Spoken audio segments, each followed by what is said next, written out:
The door two over. Yeah. Put your hands up. Do it now. Both hands. This is 76-year-old Wayne Mahar. Police were called to his trailer after a neighbor reported gunfire, only to find a man dead outside his property. Is there a pulse? Number. He came in and I shot him. Unless? Wayne is claiming that he acted in self-defense, but his recounting of the events raises concerns to the detectives. How long have you wanted to kill this guy? You're making me a bad guy. Come on, step outside. You don't get it, do you? She's dead. Okay, now you get it. But despite all the evidence pointing at him, Wayne would not face any charges and walk free because someone was hiding a truth that changed everything. On October 4th in the afternoon, police were called to a trailer park in Blaine, Washington, after reports of gunfire. They arrived quickly, heavily armed, but unaware they were approaching the home of a former officer. Let's move up to this house. Do come to me. Come to me. Hi. Stay over here. Are they outside? I think they went back. Okay. And it's on the side. I think the door two over. Yeah. Yeah, okay. And what? There's a guy laying on the ground right here. 13. There he is. He's right there. Put your hands up. Do it now. Both hands. Yes, he's right there. No, he's on the ground, on the other side of this.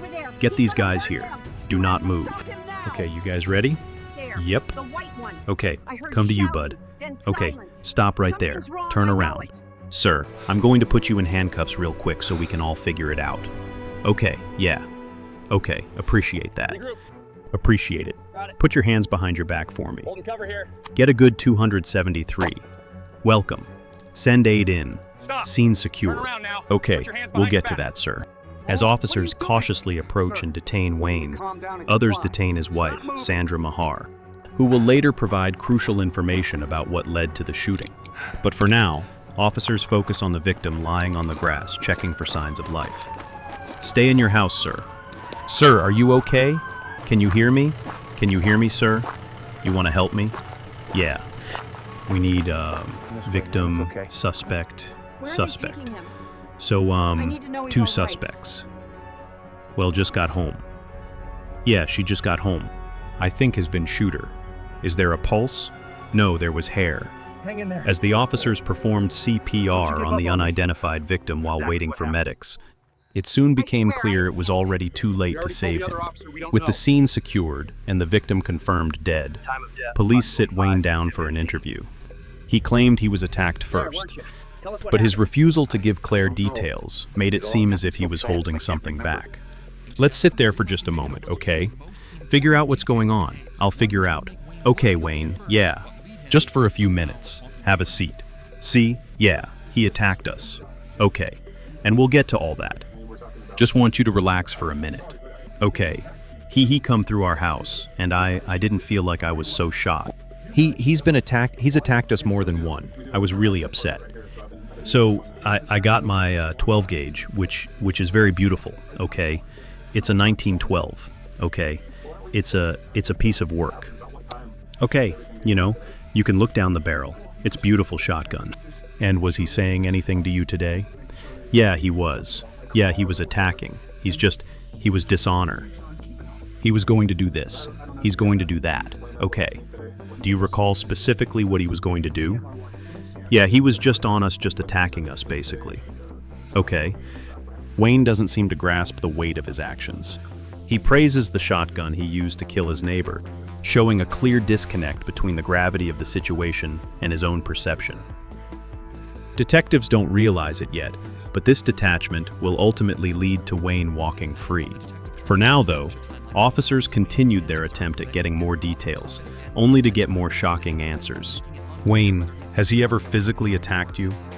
Yes. When? On several occasions he was just, yeah, we're going to get you. Yeah, we're going to get you. So that's that. That'd be like a verbal attack. Has he ever physically put his hands on you? He hasn't really attacked me. Okay. Physically at all. Just threatening. Yeah. You don't want to go. Okay. And I don't want to have. Wow. What is that? Oh, it's just our tape to keep people from walking around here. Oh God, I'm sorry. You brought your guys out. That's what we do. It's okay. Where? Where were you standing when you shot? I was right here.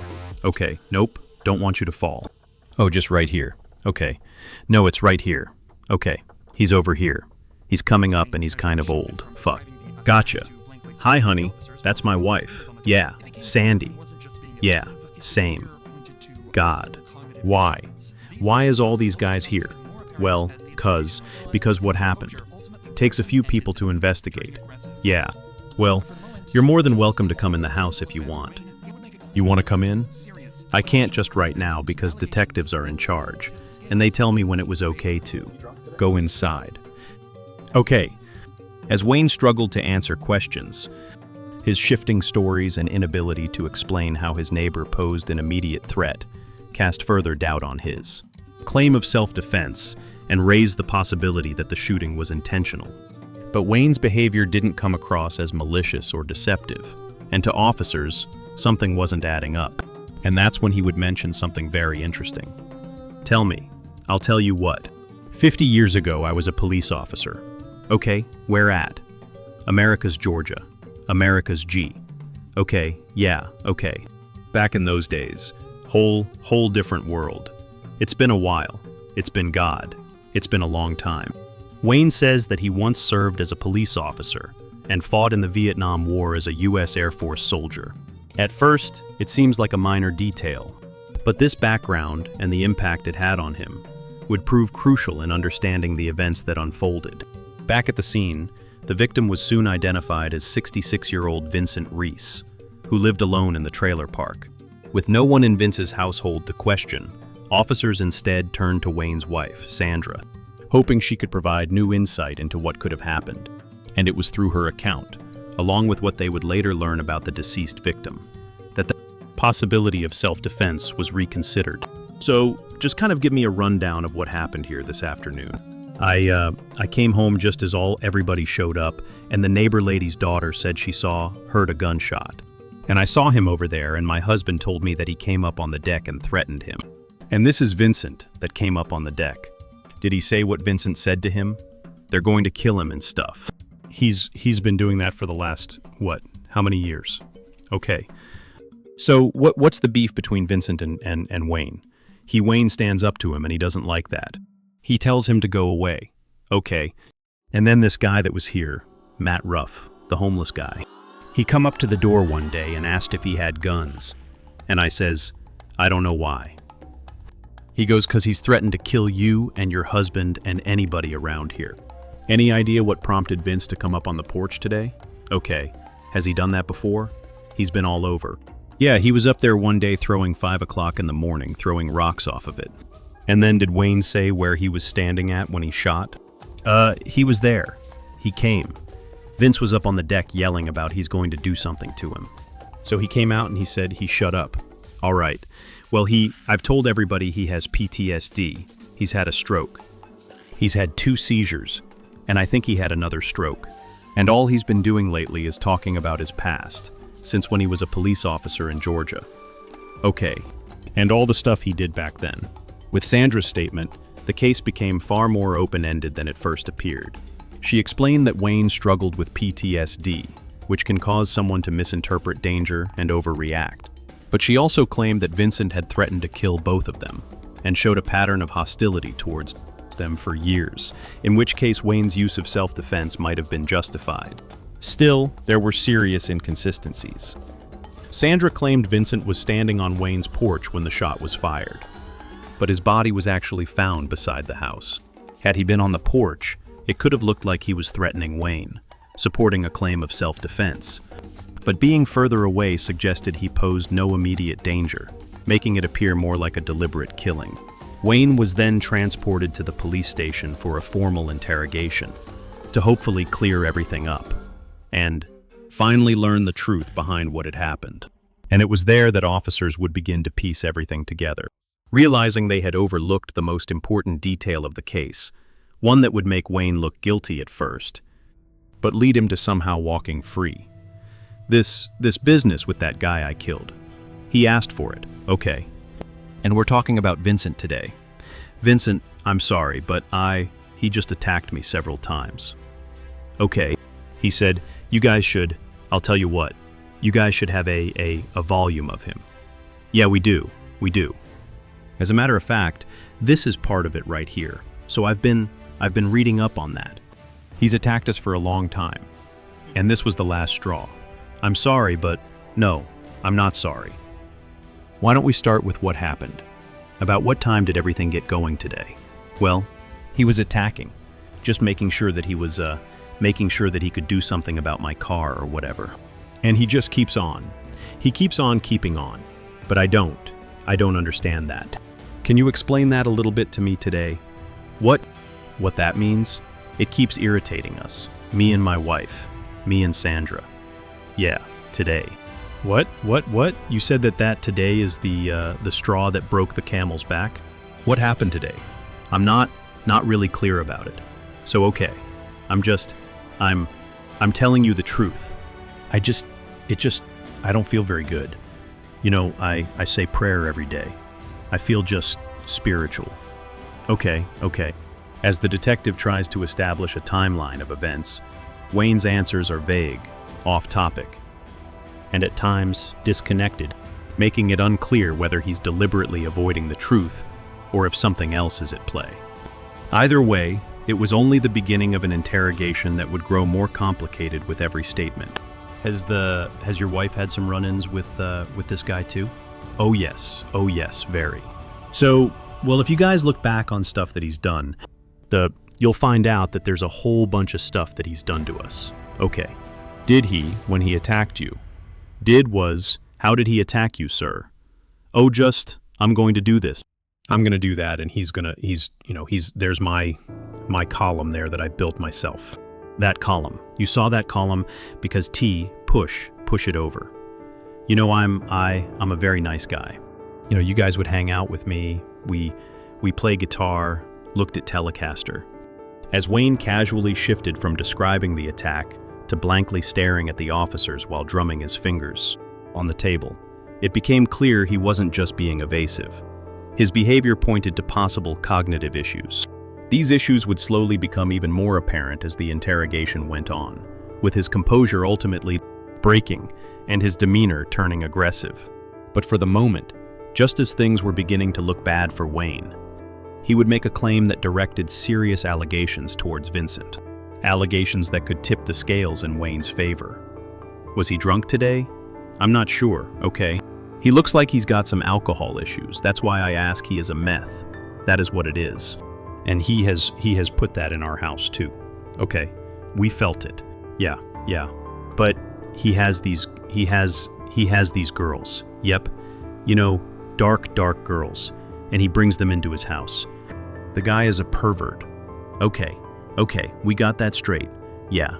Do you have a category of what's going on? Yeah. Did you ever see what he is? I have. Yeah, he's got all kinds of contacts. I mean, yeah. There you go. Look at this. It's yeah. There's a piece of work there. Oh, he is. Geez. He's got 2 pages. Yeah, 2 pages of arrests. Conduct. I mean, he's clearly pissed you off. Oh, to no end. Yeah, I'm surprised I didn't break his jaw. Yeah. Wayne's accusations against Vincent, backed by Vincent's long criminal record, briefly made his self-defense claims seem plausible. Vincent's past included drug offenses and violent behavior, details that gave some weight to Wayne's story.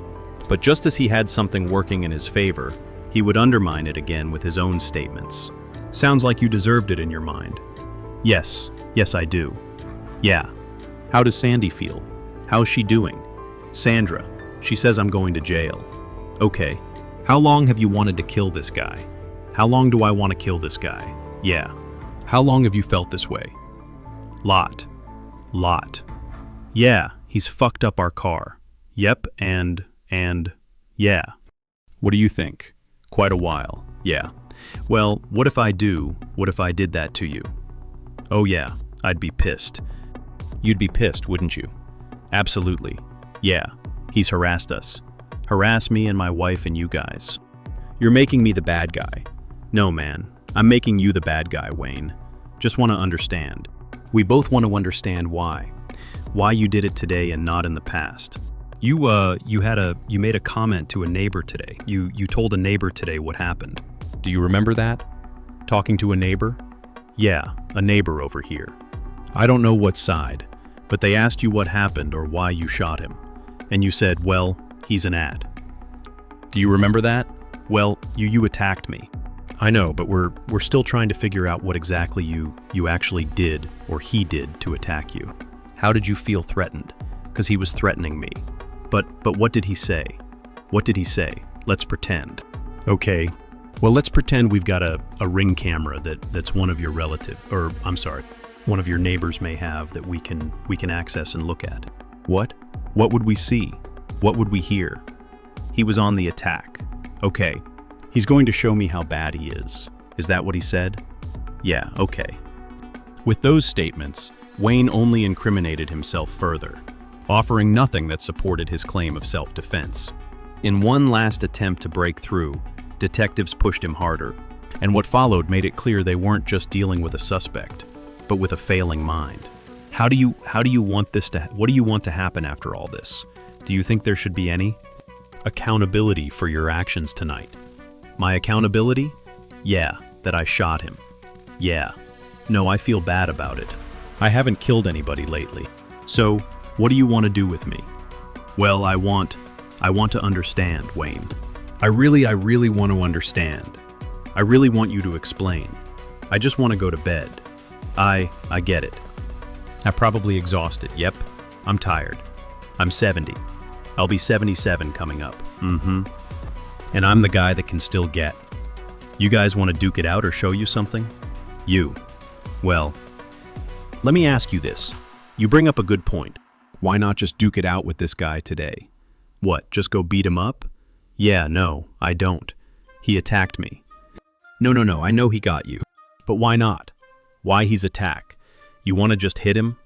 I should have just beat him up. Yeah. No, because he was attacking me.